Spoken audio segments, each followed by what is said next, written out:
Salam aleyküm, hamıya Allah'ın salam olsun. Aleyküm Salamlayıram hamını Moskvadan. Hem oğluyla, Cavanşir'le. Salam Salam. aleyküm, salam aleyküm. Hoş Cavanşir, gördük hamını.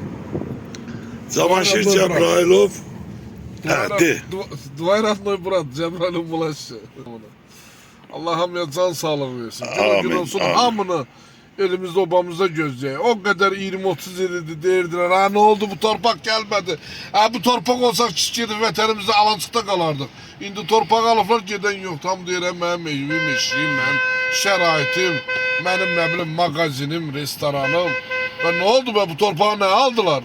Ben ne oldu be? Deyirdiler alancık kurup yaşayacak. Mağar kuracak bir tane kuleyen kadar içinde yaşayacak Qarabağda, vətəndə, torpaqda. Biri deyir dedem evimi versinler. Biri deyir ben oradan istemiyorum. Yok benim orada ne işim var? Ben şahsen ben hamı arzu edirəm ki bu Rusiyada, qıraq ölkələrdə qalanlar hansı ki 30 ildir Allah qəni rəhmət eləsin ulu önlərə. Deyirdilər ki günahkar kişidir. Torpağı alıp verir. İndi torpağı vermişti bunların sözü. Qaytardı aldı. Geden yoktu. Kimi dindirsen derim benim orada ne işim var? Ben niye kışkırırdınız 30 yıldır? Niye özünüzü öldürürdünüz ki? Torpağı verdiler. Torpağı sattılar. Kaldık düzlerde. Yaşamak bize haramdı. Şimdi torpak kaydım. Ne Ermenisiz kaydım özde. İçinde bir tane tıka da yoktu. Kaydan yoktu kardeş. Kimi dindirirsen derim ben oradan akaracağım. Kabak ne iş görürdün? Harda doğulmuşsan, harda büyümüşsen. Neter yanına karacağım. Neter yanına yiyeceğim. Ama oğlum bu işlerin ahırı neter olacak. Duvayran mı? Gitmiyor cemaat. Böyleler gitmiyor. 60 yaşında, 70 yaşında. Yapışıp kalıp burada. Diyelim evim var, diğer var. Maşınım var. Mehlel evim var. Kardeş ne aktarsan burada? Burada da muharebe gelir. Bak burada ne aktarsan. Torpak derdin yok gelmişsen buna. Torpak kaydı. Burada ne işi var? Böyleler gitmiyor. Ortancıl gitmiyor. Uşak hara gidecek? Hara gidecek o uşak? Çok Burada sert, kalacak. çok çetindi. Doğrudan da Çetin. çetindi. Allah özü kömür olsun. He kardeşler. Cavanşir Cebrailov. Allah qəni rəhmət eləsin bütün şəhidlərimizə Allah rəhmət rahmet eləsin. eylesin. Cavanşir Cebrail, Qurt Cebrail ləqəbində şəhidimizin balaca qardaşıdır. Allah Əhmədə qəni rəhmət eləsin. Allah bütün şey. Xanəndəmizə, gözəl xanəndəmizə. Allah rahmet eylesin. Əhməd Cəbrailovun, qazinin balaca qardaşıdır.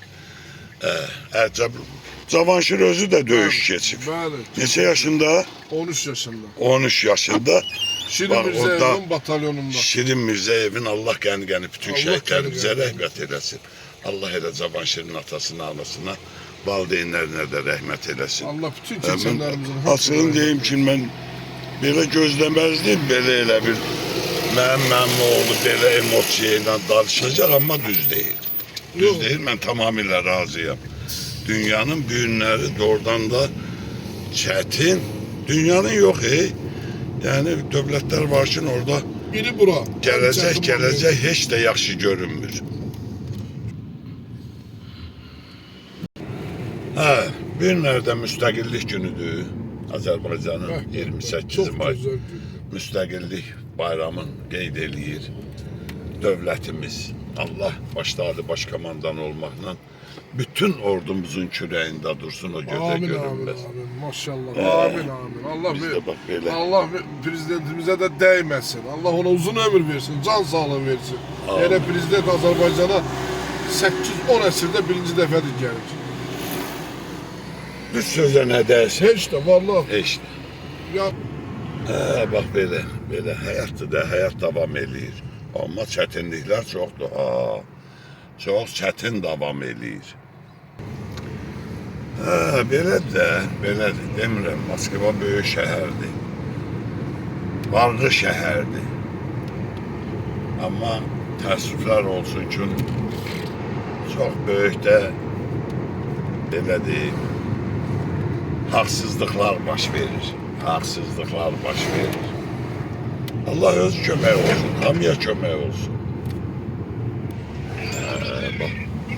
Bax, buralar hamısı tekstil bazarının yeridir. İndi burada nə körpü salıblar. Bu taraf Moskviç zavodudur, Moskviç. Düzdür, ayrı maşın boşlanılır. Böyle Moskviç boşlanır ama o. Moskviç'tir. Bak burada tekstil işi pazarı. Yaşayanlar bilir. İşte Bak böyle. hamımızın bayramımız mübarək. Bu günə şükür, bugünkü gündə müstəqillik bayramı keçirik. Bu günə şükür. Maşallah, maşallah. Min şükür.